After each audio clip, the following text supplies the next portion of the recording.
Live from the Icebox Studio in Montgomeryville, Pennsylvania, it's the Bill and Corey Show! I'm Bill. And I'm Corey. Welcome back. Another live edition of Bill and Corey Show. We got Yes. some of the software taken care of, so we shouldn't be like a action show Yeah, this week. we're not gonna be stop motion animation. Yeah, they won't be that little claymation thing. Yeah. They still do claymation movies? I'm sure somebody will do it recently. There's some really interesting ones out there, like the stop motion stuff. Every once in a while, somebody breaks one out, and they're always really good. But anyways, I digress. Okay, first question. This is just straight from the email. I heard from one of the grad students. Could be a rumor. This could be a rumor. This could be a rumor. So this is Game of telephone here. We don't have verified evidence. We don't have verified information. This could be a rumor. I heard from one of the grad students that there was a leak in our corrosive gas line, and I'm concerned. Which is something you should verify. Yeah, well, if there's a leak, they should do something about it. Should do a corrosive gas leak. Yes. My old boss would say, "That's a bad thing." It's a bad thing. Okay, so there was. Anyways, back. I heard from one of the. Well, hopefully, we can get through this question. One of the grad students, there was a leak in our corrosive gas line. I'm concerned that there was a potential for air and moisture to backflow through the gas regulator and enter the bottle or cylinder. What would a gas regulator, such as a single stage gas regulator, permit that to happen? Okay, and this is a Corey question. I'll get the regulator. No. I'll handle the props for you. No. There we go. No. Next question. Next question. So, well, no. So and typically the way the question being asked is the system was still like on. Is there a way for air to flow up if there's flow backwards? Backflow into the system if there's a leak? Well, no. The long answer is no, because it's flowing that way. There's a leak, so it's coming out there, so there's not air going in. Well, it flows from high pressure to low pressure.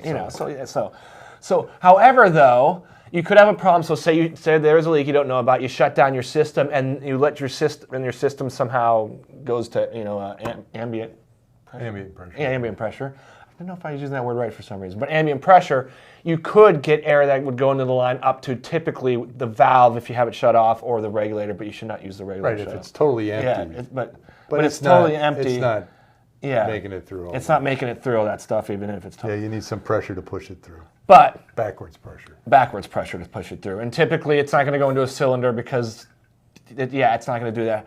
So, but if you're concerned about this stuff, we do, I don't know, you had some information you want to share? Yeah, it was interesting about, this is corrosive gas. Yeah. And corrosive gases and moisture makes corrosion. Yep. Because corrosive gases, sometimes you look at the data sheets on the corrosive gases and say it's sometimes they're not corrosive except in when there's moisture. Like, yeah, there's going to be moisture. And this is one of our corrosive gas regulators, actually, our 3610A. So I was kind of curious. It's like, okay, let's say on a dry day, we're talking like 25% humidity would be a dry day. That'd be a day where your skin would be all crackly and stuff like that.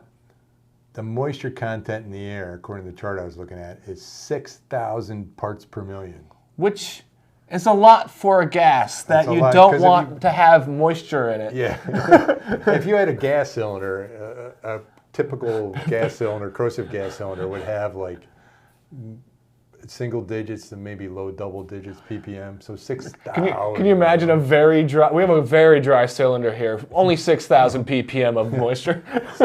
But if you're looking like a regular day, it would be, which would be like in this room now, it's probably 40 to 60% humidity. That would be over 10,000 ppm. So it'd be over 1% of the air is moisture. And if you did, you couldn't really be in an atmosphere with just no moisture in it. No, I heard in Arizona everybody calls it a dry heat, but I've not, It's still, it's not a good thing to do because you have moisture in your body. Yeah, I know. So yes, so you can't really flow backwards. They might, and not into the cylinder. The cylinder's got positive pressure. No, and that leads me to always remember for corrosive, you can put a purge on it because another ingress of moisture is when you change. There you go, perfect. When you change the regulator out from, change the cylinder out, that's another way you can introduce moisture into the system.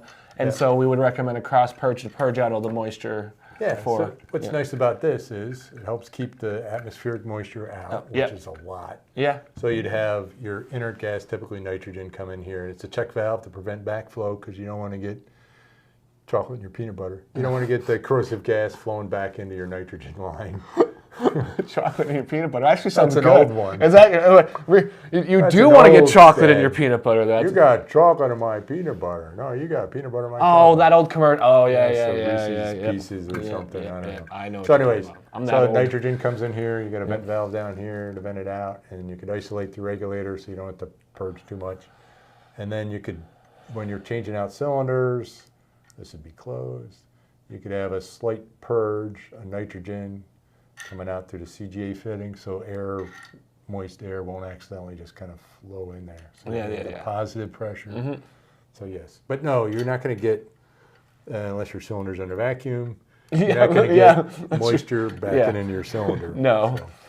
So that's all I got to say about that. And I'm not going to try to put that back up on the shelf. So yes, we do recommend cross purge for corrosive gas. Yes. It's not a real question.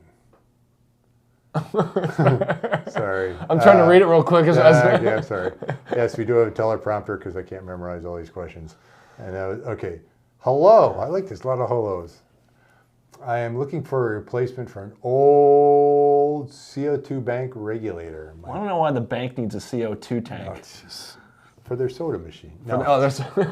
I think they mean for a manifold. My tech not a stated bank it was with a money. Matheson part number. I'm sorry, M9MH. It's an M9MH. Oh, it's not M hashtag. No, it's not. I think that something happened when I copied it over. And you look at it and go, model N9 regulator. No. Please tell me what the replacement regulator is for this and provide a quote or pricing. So this is what they're looking, the replacement for what they're looking for. No, I got it backwards. Somebody was going to notice and probably be like, "Oh, Bill, you're holding it wrong." Well, this is I know. No, but it's important. So we'll pick up some graphics first. So this has with regulators, if you have the same fitting on the inlet and outlet, you could accidentally put it in the wrong way. That's true. So you like to have cylinder regulators, not a problem. You got a cylinder connection. Yeah, you know which way it's going. Fitting. Yeah.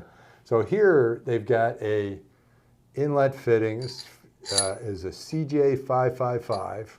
Oh. And the outlet's a 346. Now the 346 is a typical inlet for manifolds. CJ 346 is really for air, but it's been adopted for a universal manifold from the orphanage station valve. Yeah. Now the 555, we don't use those that much. That is now designated for. I've never heard the 555. That's liquid withdrawal. So you get liquid out of a propane or a butane cylinder. Ooh. So for whatever reason you need a liquid propane or a liquid butane. Need a refreshing CJ 555. It also is a limited standard for nitrogen, but I really don't. That just seems kind of odd. Yes, I don't. I don't know. I tried to look into that and couldn't find anything. As with a lot of things, there's like, why did they make that decision? And there's a reason why they made. There's a reason why they made that decision. You just weren't there when it was made, so you have no idea. It's probably one that was like, this isn't being used for much. We'll He's lonely. He needs some. Lonely. He needs some. Yeah, we have a bunch on the shelf we need to get rid of. Somebody bought the wrong thing. No, we have no idea. So okay, we're gonna pop up the first graphic. Hopefully it's correct. And that is, that didn't fit in the screen that well. Man. So this is the old, this is one of our original switchover systems for industrial gases. Look at that. So the regulators, you can see those are the ones with the little T-handles to them. Those are, I've shown the red lines are showing your gas flow. So you have a right side, left side, isolation valve, and a gauge. And so what you do here for the switchover is you set one for delivery pressure that's higher than the other one. So let's take the one on the left. You set that for, let's say, 250 psi. You set the one on the right for 200 psi. So when the cylinder on the left, that'll be the dominant one because it's set for 250. When the pressure drops to 200, then the right side will take over. So that's the basic concept of switchovers. This is from our 1990 catalog. Wow, that looks like it's from the 1940 catalog. Yeah, you know, this is the, I was having a tough time, this is not a good photo. I took this as my... The photo got rusty, as I said when I looked at it. Yeah, the photo got rusty. This is from the catalog page. I tried scanning it, it looked even worse. So I used my phone and took a picture. I didn't want to, the picture wasn't good enough to use a real camera on it. So that's that. So that's one of the original switchovers that we So did. this is that. So this is the T-handled valves in that. Yeah. Just to be the clear. regulator we showed. Yeah, the regulator is the T-handled. And then on the same 1990, we're going to go to the next one. This is our high purity switchover system, circa 1990.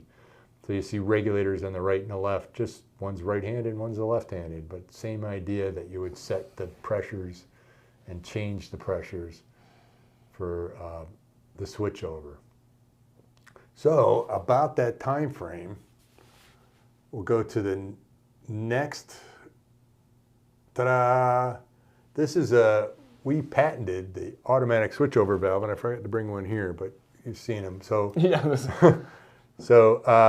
yeah, this is our patent that was released in 1993 for our single body switchover. So you can take that down. Go back to us. There we go. So yes, so it was a single body switchover. So Matheson invented that, early 90s. Mr. Matheson himself. No, it's just, we couldn't really find the engineers. The name up on the patent's really the lawyer that handled it. Oh. So it's like, I don't know. Man, should have been a patent lawyer. It could have been, yeah. So yeah, so single body switchover is what the industry uses nowadays, typically, instead of the two regulators. Yeah. And then it's less confusing having that. You don't have to really adjust any pressures. It's already preset in there. Yeah. The today's switchover is a much improved design, in my opinion. Just I'm a little bit biased, but I think most would agree.